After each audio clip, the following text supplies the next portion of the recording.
Келесі тапсырма 2-7. Екі қолмен сурет салу. Яғни бұл жерде мидың жарты шарларының жұмыс істеуді дамытамыз.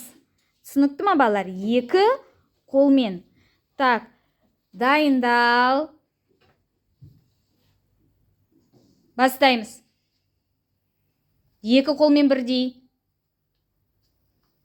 Бірдей.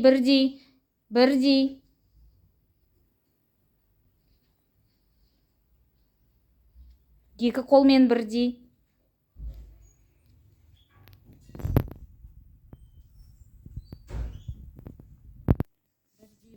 Тамаша. Екі қолмен бірдей.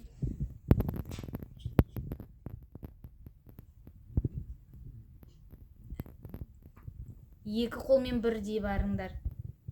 Біреуін сызып, екіншісін сызбаңыз. Ол дұрыс емес. Екі қолмен бірдей жүру керек.